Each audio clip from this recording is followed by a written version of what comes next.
Security is a very important part of starting any business, specifically in reselling, because we have physical goods that someone could take and go and sell without us knowing. There's no way to track it. So how can you prevent yourself from getting robbed and up your security? We're going to cover it in this video. Now, this is a pretty niche topic, right? If you only have a few, pairs, it's not really going to be super important to you. But if you're someone who has hundreds and, thousands of pairs potentially, this video is going to be really, really important so that you can be safe. We're going to cover around 10 total tips so you can keep your business safe and not have to deal with any thefts. So let's get into it. Tip number one, understanding where you're selling and the consequences that can come with it. So what I mean by that is if you're someone like me who only sells online, I never have to deal with meeting up with someone. So my strategy is going to be a little bit different. But if you're someone who wants to do local sales and meet up with people who, strangers off the internet, just realize that comes with a lot of risk. I would highly recommend meeting at a public place. Probably a police station is best. And if you're going to do it, again, do it with people you really trust or that you can build relationships with over time. I wouldn't do it with anonymous accounts. I wouldn't do it with anything like that. And I definitely wouldn't do it in sketchy neighborhoods. And believe me, you can run a really successful business entirely online. Again, the platforms I sell on are all anonymous. I never have to meet up with customers. They don't know where I live. They don't know any of that stuff. It makes it a lot easier. Tip number two, have some sort of security in your house. Make sure you're locking your doors at night, right? And you have some sort of security system or camera set up just to make sure people are avoiding your house, right? Chances are when you're a new reseller, you're storing your inventory at your house.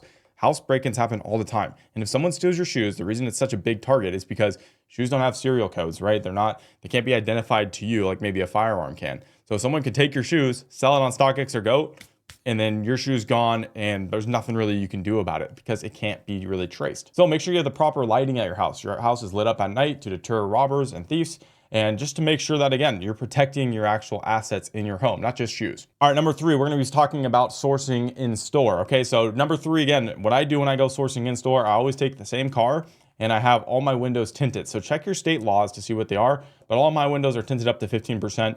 You can't see inside my car unless you get really close to look in. And that also leads to tip number four, bring a blanket to cover everything. All right, I personally have an SUV and then also just a regular car that I do, a regular sedan that I do reselling. But in my SUV, it's an open air car, right? There's no trunk or anything really. So I always bring a blanket to cover everything. All right, in the past, Nike used to have orange bags that were bright orange plastic bags that were super visible. And it was basically telling people like, hey, come rob me, right? I have all these shoes. I always covered it. And I made sure it was covered. And I've been reselling for years. I bought hundreds of thousands of dollars worth of shoes in store. I've never had an issue because I'm always, again, making sure all my stuff's covered and then making sure it's difficult to see inside my vehicle. Tip number five, when you're going in store sourcing, you have to be aware of your surroundings. You're usually traveling into an area you've never been before. I've done sourcing all across the US into cities and states I've never been to before, and I don't know anyone there, right? So what am I gonna do to protect myself? I always park near the front of the building so that no one can come and pick my car off randomly in the parking lot. I'm near a lot of other people, right? And I'm in and I'm out. I'm always paying attention. I have my eyes up. I'm scanning. I'm just walking in and out. I know what I'm doing. I'm not lost. I act like I've been there before. I have a really good story to tell you guys about confidence. One time, my dad and we went to Pebble Beach. If you guys don't know where that is, it's in Monterey, California. It's one of the nicest golf courses in the world. And we went to Pebble Beach because you can just go there and it's kind of like a tourist site. People will just see the golf course or whatever. And my dad, I remember this, I was younger. My dad walks into the Pebble Beach clubhouse and we had never been there before, right? But my dad's a little bit older. He walked in and had his eyes up, walked really fast, shoulders broad, like he knew where he was going. It's like he'd been there 1,000 times. And the first thing that happens was someone came in and a customer service person came up to my dad and said, hey, sir, is there anything that we can do for you? When everyone else that was walking in that building just got ignored. And it was why? It's because my dad had confidence and he looked like he knew where he was going, even if he did or didn't. Okay, you are not going to be a prime target by thieves if you are walking with purpose. You know where you're going. You're not looking down on your phone. You're not distracted, right?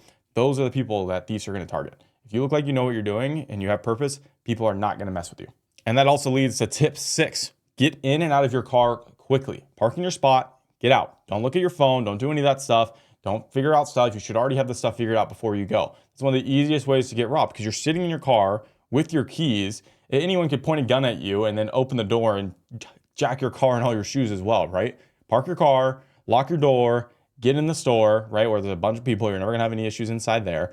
And then when you leave, make sure you're checking your surroundings as well. Is anyone tailing you? Was anyone following you in the store? Can you walk to your car real quick, load it up and get out of there, right? That's stuff that you should be really thinking about. Every single time when I load my car, I check my surroundings, I open up the trunk, I throw my stuff in, I cover it up, I close it, turn on my car, I'm out of there in less than a minute. I'm not sitting in there putting in the directions to the next place, right? It's better to move and then park somewhere else where there's nobody, right? And then check it then if you really have to do that. But you can't just be sitting in the same spot. You're a sitting duck, and that's the same thing that we were talking about, right? Being aware. Thieves don't like to be seen. And if you're not seeing them, they're going to target you. Number 7, this is pretty simple, but don't do stuff at night. All right. That's one of the easiest ways to get robbed. I know stuff can happen during the day as well, but just avoid going out and doing stuff at night. That's when people like to lurk around and cause trouble. Okay. So try to get home before night, depending on where you're at, and realize, like, again, you could have anywhere from $1,000 to $5,000 worth of shoes in your car, maybe even more, that, again, anyone would take, and people kill over that. Okay. So just be aware of that. Number 8, this one's pretty obvious as well. Don't wear anything flashy. I know you like shoes. I know you all like all this stuff. It's probably not wise to wear your $1,000 Travis Scotts when you're meeting up with a stranger or when you're going in store sourcing. It's one of the easiest ways to get robbed, and you're just telling people I have money. Same thing. Why would you wear a Rolex watch, a $10,000, $15,000 watch? It's like you are begging to get robbed. Look like you're a normal person. This is what I wear. I wear a polo when I go sourcing. Nothing crazy, maybe an Apple Watch, right? But nothing that people are really going to even want to take. And I just look like a normal guy. I look unsuspecting. That's what you want to look like. You don't want to bring attention to yourself. So tips 9 and 10 might not be for everyone. I'll just tell you guys what I personally do. I always carry a firearm. Me personally, I have a Glock 43X. It just fits right here, right under my shirt, and I conceal carry with it. I don't have it open carried. So no one in the store would know that I have a firearm on me, and no one would even begin to question. But I personally do firearm training, and I am trained with my gun. And again, because of that, I feel like I can defend myself if something were to happen. All right, I understand your state might not allow it. And again, you might not be comfortable with carrying a firearm. Totally get it. I recommend having a firearm at least in your home so you can defend yourself if something were to happen. But for me specifically, like if I'm going into an area in a neighborhood that I've never been to before, there's no chance I'm leaving without that. Or not without that. Something else that you could consider bringing as well is pepper spray or a knife. Again, those aren't going to be as effective, but pepper spray is still really good. So no matter who you are, if you're a guy, girl, specifically if you're a female as well, you should always have pepper spray on you. And again, that is something that can just deter people as well. But yeah, that's just something that I do personally. Again, I'm riding around with thousands of dollars of inventory. Whenever I really go out, I need to defend myself, and I'm a primary target, right? And you will be too. So again, that's kind of tip number 9, get something that you're comfortable with, and then do training, which is also number 10. So whether you need to do any, physical training, make sure you're in shape. Okay. Make sure, again, you actually have maybe some self-defense training. Maybe you know how to fight or grapple, whatever it is. Okay. Do something that you can actually be someone of value, not a liability. All right. What I mean by that is, again, thieves, think about it. They're going to target the easiest person. All right, they would target babies if they could because they're the easiest targets, and they probably do. I bet there's people who rob from children. Okay, they're going to target the easiest target. So if you look like someone who's not someone to mess with, right? You don't look like you're easy. You don't look like you're going to give up easily, and you look like you'd be a threat. You're paying attention. This stuff won't happen to you, right? And I don't want to say it won't happen to you, but that stuff will kind of be going away from you. It won't be attracted to you. So those are my 10 tips for security when reselling. That's everything that I do personally. And I'm telling you, that's pretty much all you can do. One extra tip that you could do as well, if you're someone who has, hundreds of thousands of dollars in shoes, this isn't really a security tip, but you could insure your inventory through your business as well, which might make sense if you have so much shoes where you're worried, because that can insure everything from, a house fire to flooding, which happens. Like this stuff is common, not just, thefts. But I've seen so many stores get robbed because of the lack of security. People crash cars into it, and it's terrible, right? There's only so much you can do to prevent it. But the thing that you can do is try to prevent it as much as possible, right? I mean, I can't stop someone from breaking into my house today and trying to rob me.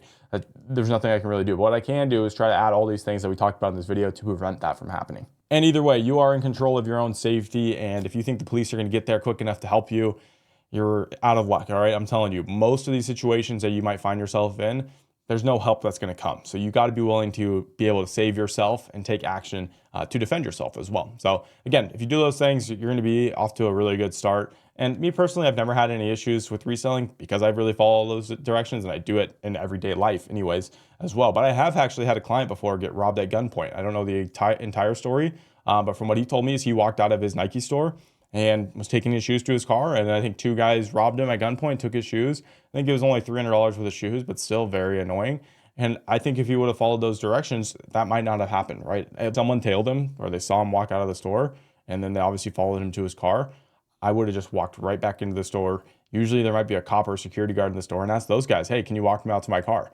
right? There's so many different options that you can do. So again, just be aware of your surroundings. But anyways, thank you guys for watching this video. If you got value, leave it down below in the comments. I'd love to hear kind of what you guys think and how you protect yourself as well. And again, also your inventory as well. But yeah, thank you guys for watching this video. I'll catch you guys in the next one, and have a great rest of your week.